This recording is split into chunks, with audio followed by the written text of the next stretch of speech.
Hello and welcome back to ACPL Teen Summer Reading. This is Craft Challenge Week 8 and this week we are making wizard hats for all your wizarding needs. So, hello again. This is what will be in your kit when you come by and pick it up. You will have a strip of paper with some straight pins in it and a needle. You will have some thread. This is embroidery floss. It's not necessarily sewing thread, but that's okay. You will have a couple of pattern pieces, exactly 2.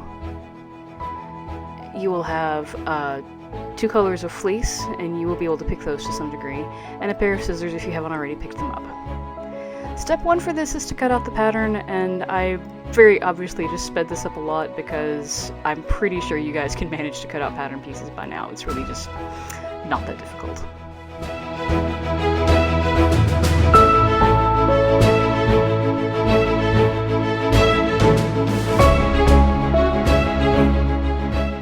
Step 2 of this process is to cut the pieces out of the fleece that you've got. So the first thing you're going to do is lay out your fleece. You want to open it up all the way, shake out any wrinkles, and then fold it about like so that you've got the long fold facing you. And then take your pieces, and where it says fold, you place that on the fold of the pattern. We will be cutting these out folded just because to make sure everything's symmetrical. The straight pins are to hold the pattern pieces in place while you do this. So you literally just pin through the paper and both layers of fleece and pop that on and keep going.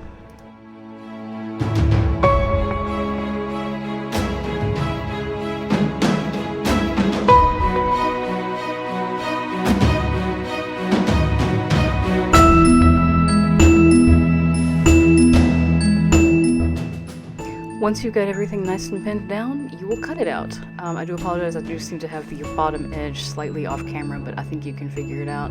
So just cut out your first pattern piece, and then here in a second you will pin the other piece down to the other side of the fold, and cut it out too, and then you'll be good for step 3.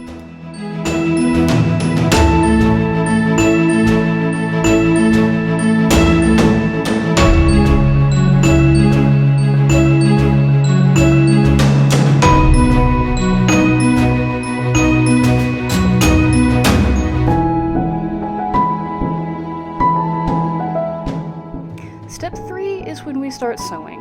If you are really absolutely terrified of sewing, you can hot glue this whole thing together, but it will not work nearly as well. And I promise you what we're doing is just not going to be that difficult. The first thing you do to sew is you take this embroidery floss. If you want to use sewing thread and have some at home, by all means, go right ahead. But you're going to split 1 or 2 of the strands out of the embroidery floss. If you've ever done any embroidery, you know that it almost never calls for the entire hank at once. It is called a hank.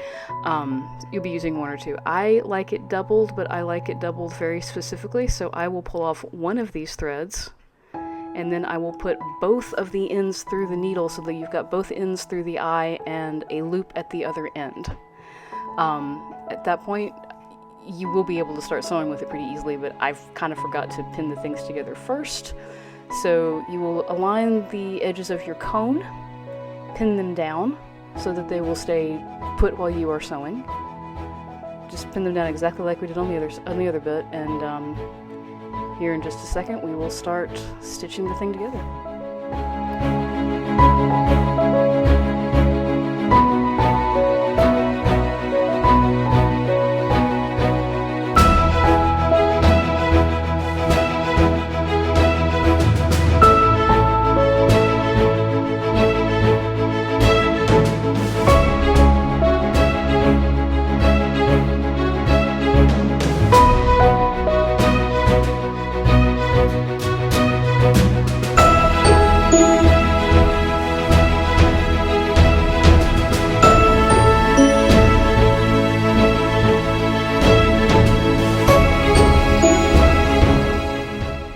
The reason I like to leave a loop at one end is because I think it's tidier than tying a knot, because you just put it through, leave that loop on the other side, run your needle back through it so that it is completely caught, and now you basically have your first stitch. I've put a link to another tutorial on how to do a whip stitch that will be a little closer to the hands, but essentially a whip stitch is just running around the edge, looping over the edges of the fabric over and over and over. And this really doesn't take very long to do at all. This is not a complicated stitch. It's even less complicated than the blanket stitch we did with the gnomes. And you just kind of whip stitch it together, and then we'll move on to the cone, onto the brim.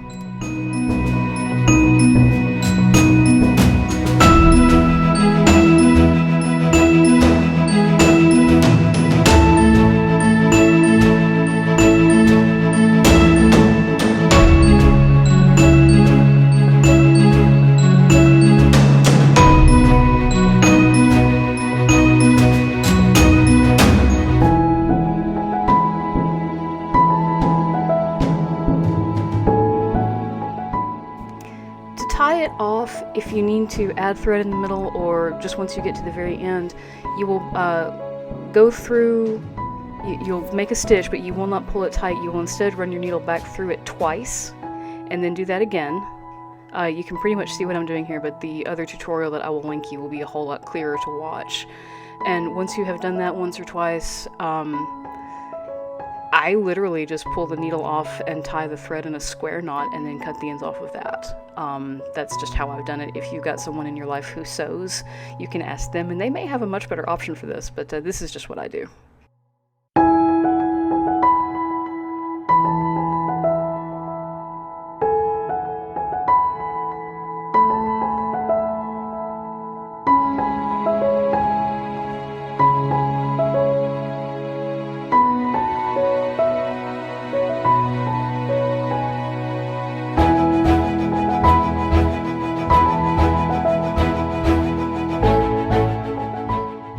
Once everything else is done, you turn your cone right side out. You have been stitching together the wrong sides of the fabric, but once it's done, here we go, you have a nice pretty seam, and we are ready to move on to step 4, which is sewing the brim on. This one can get a whole lot more entertaining, but it is pretty much the same principle. You are trying to stitch circles to circles. They probably will not feel like they're lining up properly, but they probably really are. But you just pin the edges, the wrong edges together, just like you just saw me do right here, so that the brim is on the outside, and then rethread your needle and start doing the exact same thing again. It's somewhat tedious, but this really does go a lot faster than you think. I know I've sped the video up a lot, but it really doesn't take more than 45 minutes to do this whole process.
Thankfully, because we are using fleece, you do not have to hem anything, and you don't really have to iron anything because fleece just kind of ignores irons. But once you are done with all of this stuff, you just flop your hat right side out, and there you go. You have completed the baseline hat, and what's left to do with it now is to decorate it. You can add a hat band. The first picture that you're going to see is the example that I first made, and I just tied a piece of shiny tulle around it because I thought it looked cool. I intended originally to show you making the second bit, but then I forgot to turn the camera back on, so that's just what it looked like when I got done.